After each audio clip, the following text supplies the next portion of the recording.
Hello, folks. I'm Tarah Wheeler Van Vlack. It is lovely to see you again for another week of Tarah Talks. I am joined this week by an amazing guy who's a friend, a colleague, a trusted compatriot, and one badass hacker. His name is Brad Haines. His handle is Renderman, and he's here with us today to talk about why it is that reputation is truly your resume in today's technological environment. So thank you very much for coming today, Render. How's it going today? It's going okay. Awesome. I am very glad to hear that. I wanted to specifically ask you to talk about this. Oops, I got another one of my problems there. Oops. I've done this a couple times now. There we go. That was YouTube. YouTube does the automated live broadcast of this, and there's a slight delay, and sometimes I forget to close it in time. So fix it now.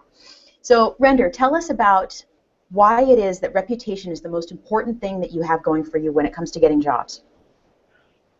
Within the tech community, or particularly with computer security, the hacker world that I'm in, it's a very strange kind of market. There's two camps. I mean, you've got a lot of people that will come out of nowhere but have all these certifications out the wazoo, you know, a laundry list of letters behind their name, but there's something about a not necessarily a good hacker, but just, you know, somebody who's got more of a feeling for things and how it works. They're the ones that have been doing this sort of stuff since, you know, they were born, kind of thing. It was a little kid. They're the ones that don't need the certifications, that their resume is their body of work, the stuff they do that no one taught them. They taught themselves, or they're the ones innovating that are then teaching these people that are taking all these classes and stuff. Mm-hmm. Within the community and the industry is really starting to catch on that it's not necessarily what you know, it's who you know, and having the contacts with other people in the industry, and just having a steady, Googleable body of work that you can look at and see, okay, this person knows their stuff despite the fact they haven't taken any of these classes. Yeah, I absolutely agree. In fact, in something that Render is really going to appreciate, today's broadcast actually is a hack. Seattle's Startup Week is happening right now, and I, out of the middle of nowhere, and thanks to the Seattle bus system, was stuck for a location to do this. And I walked my butt into the University of Washington Startup Hall and announced that I needed a location to do my podcast with some confidence and joie de vivre, and they just set me up in this little tiny office. Now, of course, I have a reason and a right to be here from some other stuff, but they don't know that. And one of the things that we see that hackers who are good at what they do can do is they have the attitude that makes it work. And if I had a malicious intent or a malicious motive to be here right now, this business would be in trouble. This company, this educational institution would be in trouble. And people who have the body of work to back up what they do don't just have the skill set necessary to hack a situation. They also have the trust of the people that they've worked with before to say that they're not going to hurt the people that they're working with, that they're going to provide amazing amounts of value. And Render is someone who is paid to break into financial institutions. And I mean, I would trust him with a bank. I don't know if I'd trust him with a sock, but I trust him with a bank, you know, in Canada, in the United States, because he's got this reputation. So, I mean, today's a hack. Thanks, by the way, to Seattle Startup Week, to Founders Co-op, and to the University of Washington for providing me this lovely space. So, Render, tell us why it is that people trust you to break into financial institutions. Well, I've been in the community, well, for almost 15 years or longer. I don't want to realize how old I'm getting. But it's one of those things that for all of that work that I've done over the years, to get into, you know, what I'm doing, you know, sort of through that side door of not having taken all the classes, not having the, you know, PhD or something like that, being able to get these kind of jobs is the hack, because I've got the body of work that says, hey, here's a guy that, you know, just out of boredom, you know, will try to find, you know, vulnerabilities in air traffic control systems. That's a unique thing that you don't find in people who've just, you know, taken a class on something. Mm-hmm. And for me, reputation is essentially all I have. That is my resume. It's my body of work, and if I decided to do something really stupid and malicious, um, I've thrown all that away. 15 years of work. Um, it, that would be just really stupid to do. So I have that's one of the major incentives is I don't need to be malicious because I've got people giving me this work. I'm making decent money and such, and not having to go that malicious route. Yeah, it's the harder route, but doesn't mean But it also means that I don't have to worry about spending the rest of my life running from the law or something, or That's true. And people. part of the reason we're talking to you right now is I've been talking to people again and again who ask me, how do I get jobs in technology? How do I get a job as a developer? And I say, what is it that you're already doing that shows that you know how to do the job? Are you doing the job already? And so much of what we do in tech relies on our reputation because often we're selling our services to people that don't understand what we can do. You render me what you can do in terms of breaking into institutions, in terms of providing that kind of information. This is something that someone who's hiring you can't do, and they have to take your word and someone else's word that you can do it, that you're valued, that you're good at what you do. And there's no substitute for having people know you can do it and vouch for you. There should be other people saying that you're cool, not just you. Yeah, and that's the thing I mean, to you'll excuse the pun, to break into this kind of job market, it is a bit of a hack because it's things like giving presentations publicly, making sure that there's a large Google footprint because employers nowadays inevitably are going to Google you, and what should come up is something cool, presentation you gave. I did a lot of years of spending my own money to get to conferences to present stuff to get that body of work. Of You course, invested in downturns. yourself. Yeah, I mean, downturns in the economy and such didn't get as much return on that investment as it should, but along the way, I got to do some really cool stuff. Like I was able to speak at West Point a couple of times, and that's something a lot of people don't have on a resume as previous experience. Speaking at the United States Military Academy, especially when I'm Canadian. So the irony there is not lost on me. But it's one of those things too where you have to convince people to read between the lines on your resume. Yes, I may not have all the letters after my name like someone else, but you look at it and it's like, oh, you took that class? Well, I contributed a couple of chapters to the textbook. That should count a little differently, but it's getting people to clue into that because unfortunately a lot of HR nowadays is looking for a one-to-one correlation of job ad said you need this particular certification. Does this person have it? They're not asking the larger questions like they used to. It's unfortunately far too robotic almost because the amount of resumes they probably are getting is humongous. So having that reputation, having because InfoSec particularly is a very small community, everyone kind of knows everyone. So if you pop into a job interview and the manager there knows your work or something, it's like, wow, okay, they're just suddenly you're on another level. Mm-hmm. Reputation solves the signal to noise problem in terms of finding people to work for you, to work with you as colleagues. It really does.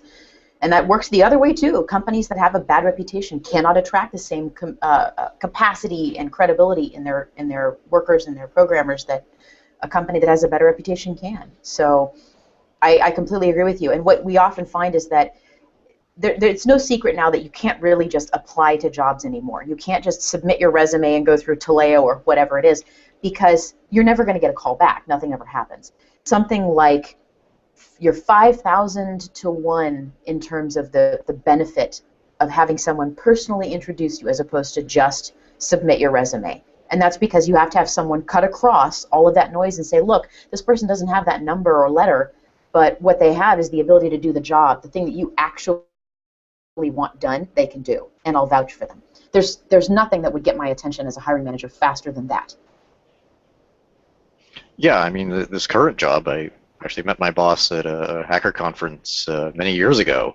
So, I mean, that's one of those things that it got my foot in the door a long time ago. I just never, took a while for it to germinate. But no, it's what got me here, and it's an incentive to keep, doing good, and it also, the reputation thing also works well for employers, because if you've got someone with a good reputation in the infosec, or somebody who's a prolific writer or whatever the job may be, they can say, hey, we've got a published person, we've got the person that did this, or is well known for that, or whatever,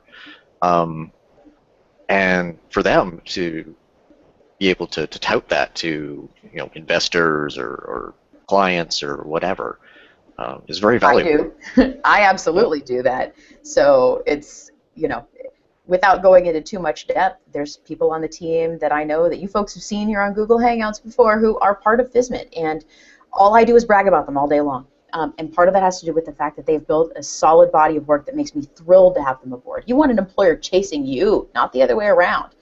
You want people to come to you, and that's what reputation is truly for. It doesn't just solve the signal-to-noise problem. It creates the kind of positive, and this is, I know, pardon the speak, but positive feedback. It's coming back at you where people want to talk to you. So I really appreciate it. What I'm going to do now is I'm going to open us up for questions, and you can ask questions inside the Google Hangout itself by hitting the Q&A application and looking forward, voting on writing questions down here yourself. You can also tweet them to me at Tarah, and I've got them up here where I am looking at my Twitter account now. And if you have, as some people have had before, private questions that you don't want to ask in public, you can always email them to me at t@thetarah.com. So I've got several questions that have been asked in advance here, and I'm going to go ahead and get started on those. I know that one of the questions I had here was an absolutely awesome one. It's about, it's more specific than how to build your reputation. But one of the things Render said earlier was, I've spent 15 years in this industry. And talking about people who are just coming into technology, into programming or InfoSec, without the 15 years in the industry and the trust, how do you start to build that body of work? Where do you start to begin with? So a lot of it's shameless self-promotion, but when I say 15 years in the industry, that doesn't mean I've necessarily been working 15 years in information security jobs. I do a lot because I love this stuff. I do a lot on my own and contribute to the community, even though I'm not being paid for it. So it's one of those things where it doesn't necessarily have to be that it was your job. I mean, everyone has something that they're really passionate about that is, or something they've done that's cool to someone out there. And if you're trying to connect with them, the best thing you could do is just document stuff you're doing. A little shameless self-promotion. Here's this project that I did, and wrote it up and put it out there so that people can find it, and etc. And like I said, it's all about what's your profile on Google look like. If you've got a lot of cool stuff that comes up right off the bat, that's going to be good in your favor. So being quiet, even if you have no reason to attend, say, an industry conference because you're not actually employed there, that doesn't matter. If it's something that you really enjoy and want to contribute to, you should be able to, regardless if you're being paid for it. Mm-hmm. Particularly in the tech industry. Oh, yeah. There's a lot of innovation still left to do. One of the things that I see people doing that seems to me to be most successful is they just start talking about the things that they're doing. They pick a social network, Instagram, Twitter, Facebook, whichever works best for them, although Twitter is usually the best option for a lot of reasons in terms of technology, and just start showing what it is that they're doing. If I wanted to, and I have a personal interest in social engineering as one of the kind of hacker categories, and if I wanted to, and this is 3 different questions coming at the exact same time. We got it here in the Hangout on Twitter. We got it on email. Where do you build your reputation? If I wanted to start building my reputation as a social engineer, I'd start with today. I'd start by saying, thanks. Well, I'm going to anyway. In fact, you'll see me do it on Twitter in about 20 minutes. I'm going to say thanks, Startup Seattle, thanks to Founders Co-op, thanks for all of you folks for inadvertently hosting my podcast today. And I'd talk about what it takes to get into a building and let you use their Wi-Fi. And that would be where I would start. And I would keep going. And I would start building some data and building a footprint and talking to other people that do this kind of stuff. Where would you, Render, talk to people online to start getting your point across? I mean, you don't want to just broadcast out to nothingness. Where do you talk? A lot of it is just finding those little communities. The DEF CON forums was a big one for quite a while now. Everything, a lot of stuff's moved to Twitter and then Facebook and stuff like that. But I mean, any industry, any subgroup within that industry has some sort of user group or mailing list or something. Getting on there, engaging people in discussions. You end up learning at the same time from them. And if you're showing up and seeming to be some sort of keener that it's like, hey, you really want to know about this stuff, but you're flipping burgers for your day job. Somebody might say, hey, okay, here's somebody who's passionate and interested and might, not necessarily pity on you, but would be, might give you that branch to pull you up into the industry that you're passionate about. Without any hesitation whatsoever. I care much more that somebody loves what they're doing. And I mean, right now for Fizzmint, we're looking for somebody who is a technical marketer, somebody who loves to craft HTML, who likes to reach out to people, who likes to hang out online, who just likes to hang out on Twitter.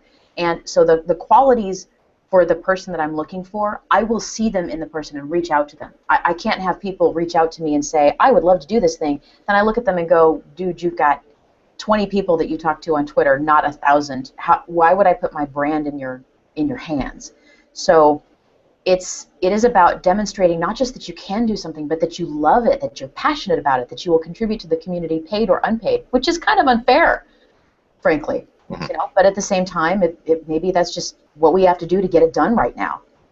Well, I mean, if you're passionate about it, the money shouldn't necessarily be the biggest part of it. Like I said, for a lot of years, I was big and active in the community, but doing some pretty crap jobs along the way just to make ends meet. But stuck with it and found myself in a good place finally. Not that I haven't had high points along the way too, but you always have to think in the back of your mind, just how can I not necessarily advance or promote, but be passionate about what you like to do, because frankly nobody wants to see you. Nobody's going to hire somebody who's like, yeah, I'm just in it for the money. That's not something an employer is looking for. But someone's who's like, well, yeah, when I go home I do the same thing as I'm doing here. That's a lot of employers are like, wow, okay, and we'll probably try to teach you about work-life balance, but for some of us, that's not necessarily. Sorry, can you say that again? I didn't. What is that thing that you were talking about? Yeah, this work-life balance thing they keep talking about. I hear it. Well, let me call something out, and this is a question that I've gotten frequently, and it popped up again here. A question that we have. I want to kind of call out something that you just said, which was, if you really love something, you'll find the time to do it. There's no doubt that people who are less advantaged in technology, people who have a lot of care burdens on them in terms of a family or a home, people who are disadvantaged in terms of their, not because of it, but as a result of it, their gender identity, their ethnic identity, you'll find that there's a lot more time, burden, and effort placed on people who are not, let's be honest, straight white young males who are starting in their careers. And so they're saying things like, I would love to be able to have this extra 20 hours a week to, contribute to this community and make it happen, but I've got kids to feed and, soccer to practice, and, I handle a lot of this stuff and I'm not able to do it. What do you think obviously we wanted to contribute as much as possible, but for these people that are saying, look, I've got almost no time and I would love to display my passion and move into this new job, what is the single most effective in terms of time to result ratio thing that you think would work best for people like that? Honestly, the best thing I found has been Twitter, of finding really good, articles or interesting things, and being someone else's source for, that they're interested in following you and such. It's not that you are necessarily creating anything, but you're curating some of the information that's out there for someone else, and that has value. It gets your name associated with this and says, hey, this person really knows their stuff because they're reading all this, or putting their 2 cents in on it, or what have you. I mean, it's one of those things that doesn't have to be incredibly onerous on the day, because most people who are passionate about this stuff are probably reading these articles anyways, just as a matter of fact. But taking that article and using that as a vehicle to put your comments in, or to share it with others in the industry, can go a long way just to getting that name recognition and, again, reputation. Mm-hmm. What a great way to put it. Thank you. It seems like it's a really good way to do it. And if you're following, even a little of the industry, you don't feel like you've got to head off to all these conferences, but you can build a community of people that look to you for really important information, or want to know what you have to say. And that's not just the start, it's the goal of reputation, is to have people care what you're doing and want to be part of it. So that's awesome and amazing. I got another question here, which is a totally and utterly fascinating one, actually. How do you fix your reputation after you broke it? What happens if your online rep is terrible even though you don't deserve it?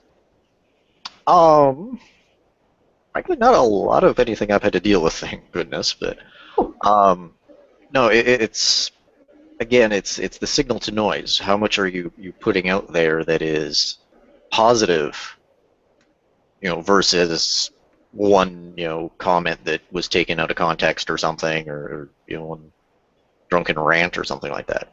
Owning up to, if it's something you did, owning up to it and saying that was a one-off, oops, mea culpa. It's something that other people are saying. It's the usual, don't feed the trolls. But for me, I've had to step back a few times, when people have gotten my face about stuff, and say, hey, I choose to disagree with you. I'm gonna step back, and we can each have our opinions, and look at my body of work. There's nobody can really trash that because it's all fact. You can't necessarily dispute that. So. I like it. I appreciate it. It's hard to rebuild a reputation if you screwed it up, but you just said something that is so key right there. And I've had to really, really practice this, and that is you have to own it. You can't try to hide anything. It just doesn't work on the internet. If you are someone who screwed up on something, write a blog post about it and tell people what lesson you learned as a result of that mistake. Show people that you're growing, because that's the kind of thing that I would be looking for. Everyone screws up. We all have the equivalent of, the leaked pictures or the screwed up email that you sent to an ex, or whatever that thing might be, but talk about what you learned from it and explain to people what it is that they should appreciate about you having learned that mistake. So, I mean, Render's totally right. If you screw up and you post drunk comments on Reddit one day, and I don't know how many of us have done that, but I've probably done that 3 or 4 times myself, you have to acknowledge it and own it and say, look, I screwed up, but hey, this is the lesson I learned. So, I'm actually, and this is a question that I want to ask you personally, Render, is I've seen you build a great following of people, and you've been very open about this. Something that a lot of people are really scared about is being open about their personal issues on the internet, and you have very openly discussed at conventions your struggles with depression and some of the things that you've worked with. Been very open about it. It's been awesome. Mm-hmm. Have you found that being very open about your personality and some of the issues that you faced has helped or hurt your reputation? What effect has it had on it? I think in general it's helped. I mean, there's probably some people that maybe diminished respect for me or something. I don't know.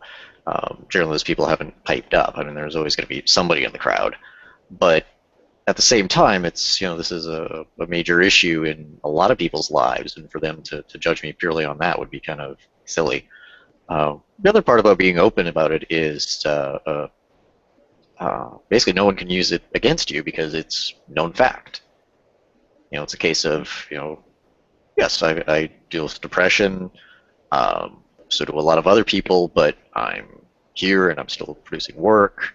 So it gets the discussion going. That's the major thing, is that these people with a mental illness like depression or anxiety or anything like that, it's not that they're completely useless or something like that. It's I basically stood up and said, I've got a bit of, again, a reputation in the community of saying, if I'm, to turn a phrase, out and proud about it, that hopefully it'll help others, because particularly within the technical community, again, it's that back to that work-life balance and not knowing what the heck that is. There's a lot of burnout and stuff in the industry, and depression, anxiety, suicide is all major issues. So anything to get that discussion going and shine some light on that is a good thing. So again, that's just another hack of let's get this thing going by being the person that steps up and says, here's an identifiable person that can bring a face to it. That is awesome. Is there? I love hearing you talk about it and being so honest, because you've acknowledged the fact that if people are going to know you and know who you are, some of them are going to get turned off by it, but a lot of people are going to respect you and care more about you and be wanting, and want to be part of the community that you're building. So, thank you. Any last? Go ahead. You had pointed out something a little earlier related to that. I just forgot. But, it's the idea that that on the internet, nobody knows that you're a dog. That everybody can't have secrets anymore. That being a lot of people have this idea that a person is supposed to be absolutely perfect. I mean, you're comparing everyone, when you look at everyone else's life and what you see, what they're putting forward is their final stage production, whereas you're comparing that to your own personal blooper reel, and that has issues. So from an employer's perspective, to see that you're human, you make mistakes, we learn more from our mistakes than our successes. So if it's a case of, you said something you shouldn't online, you do a mea culpa, acknowledge it and everything like that, from an employer's standpoint, if they find out about that, they find out, yes, here's the kind of person they are. And it's more telling that, okay, if they screw up a project or something like that, they'll at least own up to it. They're not going to, throw somebody under the bus to, cover your own butt, because, that just leads to drama and all that stuff. So it gives you a much larger picture of a person, and I think that there's a shift to acknowledging that people are flawed, have issues, or have other things going on that will affect work. But at the same time, how you deal with those can be a big deal, and again, that comes down to reputation. You look at this person for what they've done and what the opinion of them is. So doing everything you can to keep that positive is a good thing. Any last thoughts? I mean, that's quite a note to end on, quite frankly. I think that's a good place right there. That works really, really well. Okay. Thank you so very, very much, Render. It's been wonderful talking with you again today. So I get a chance to hang out with you every so often on the interwebs, and it works out really well because you're a great person to talk with. So thank you very much, and our best wishes this week, and I totally get to hang out with you sometime very soon. In real life, hopefully. There will be beer. And so next week, we look forward to a conversation about ageism in technology and some of the problems that are faced by people who are older in tech, trying to show that they are flexible and awesome and able to work. And I tell you, a lot of this is going to apply to that. What can you and have you done, and can you show that you can be somebody who's amazing? So this conversation just keeps building and building about the way that we can be people as well as technologists, and I really appreciate that. So I will see you folks next week. Have a lovely time. Talk to you soon.